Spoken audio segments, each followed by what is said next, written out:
All right, boys and girls, welcome back. We have a great game set up for you today. Today we will be playing cornhole. Now, if you have cornhole boards at home, that is the beanbag toss game, because we're working on that underhand tossing skill. You can use the cornhole boards at home. If it's nice outside, you go outside, or if your parents allow you. You do not have to do this, but if your parents allow you to use those, at a place in or around your house that's safe, where you won't damage anything or break anything. At my house, I don't have cornhole boards, and at gym, we don't have cornhole boards, but we're going to play the same game. So I'm going to show you a couple ways that you can make this game work for you, because you do not have to have the cornhole boards to play this game. We're going to be creative. We're going to figure it out. So what we're going to do is first I'm going to show you how to play, and then I'm going to show you some accommodations that you can make this game work for you. So what we're using in gym is we are using beanbags. I have my 3 beanbags. You're going to need 3 throwing items. You probably don't have beanbags at home, so what you can do is you can take a sock ball, 3 pairs of socks, roll those socks into a ball, and that is what you will throw with. Now here at gym, we have hula hoops and cones. So what I did is I put a hula hoop on the ground.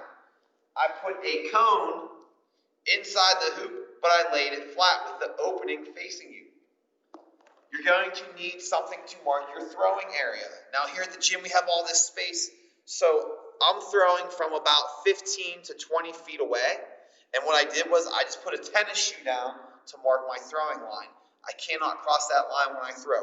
Where you're playing at in your house is going to determine the distance that you're going to have. If you're in a smaller area, then that distance is going to be a little bit closer, and if you have some room, you can make it a little bit further. But again, talk to your parents first, find an area that is safe, where you won't hurt yourself or break anything and get yourselves into trouble. The shorter the distance, the easier it's going to be, the further away, a little bit more challenging. Okay, so let's get into the game. So what you're going to do, just like in cornhole, you have your throwing line. This is a 2-minute challenge. Okay, this is one way to play. 2-minute challenge. You're going to set your timer for 2 minutes, and you're going to try to see how many points you can score in 2 minutes. So if I throw my beanbag or sock ball and it lands inside the cone, that is worth 3 points. However, if I don't get it in the cone, but the beanbag stays inside the hula hoop, that is worth 1 point. And if I miss both of those, 0 points. So you'll set your timer and you'll go for 2 minutes and see how many you can get. All right, now I'm just going to demonstrate a couple throws. So you would set your timer. You would use that throwing technique, underhand we talked about. Swing, step with the opposite foot, throw. Okay, so that is worth 1 point because it stayed inside the hula hoop. Swing, step, throw. That is 2 points. Swing, step, throw. Okay, so all 3 of my beanbags are inside the hula hoop, so each of those throws earns me 1 point. I now have 3 points. But remember, you would be timed right now, 2 minutes. So you would run as fast as you can, collect your 3 sock balls or beanbags, and you would run back as fast as you can and go again, because you are trying to get as many points as you can in 3 minutes, or 2 minutes, sorry. That is no points, I completely missed. 1 point, so now I have 4 total. That's another point, so now I have 5 points. Run and get all 3 as fast as you can. You run back to your throwing line, and you would just keep going until you hear that timer go off. Okay, that's a ringer, so that would be worth 3 points.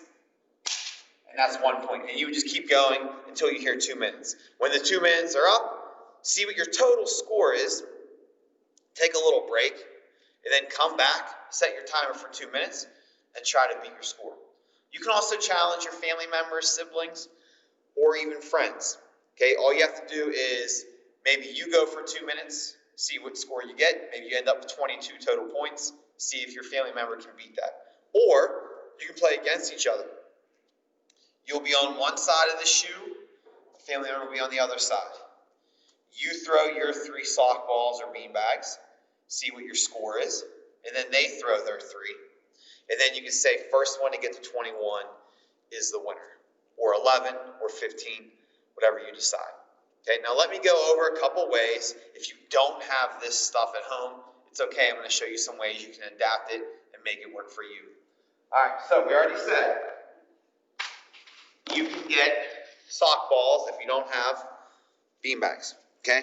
One way to play this game is if you don't have a hula hoop or a cone, you probably have some sort of towel. Maybe it's a beach towel or something. You fold the towel in half or open it up. It's up to you. If it's a very big towel, you can fold it in half.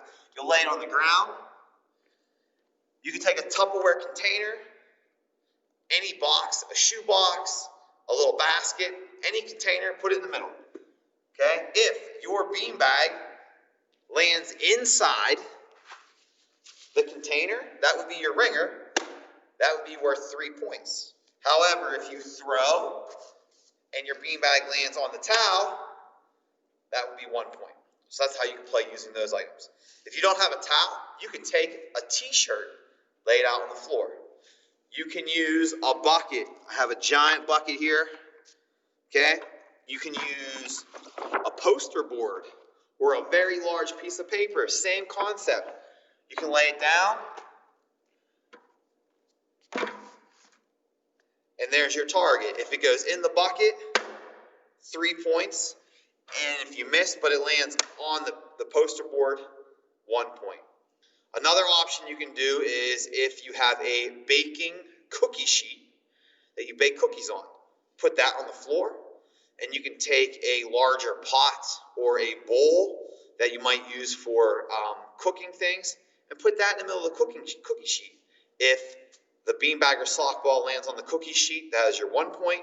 However, if your beanbag or sock ball lands inside the pot or the bowl, that would be your ringer worth 3 points. Okay? I hope you enjoy the game. It's a fast game. It's working on that underhand throw, very important skill we've been working on, and we're going to focus on the next couple gym days. Feel free to send me pictures and emails of you playing our at-home cornhole game. I hope you guys enjoy it. Keep up the great work. Let me know how you did and how you liked this game. Have a great day, guys.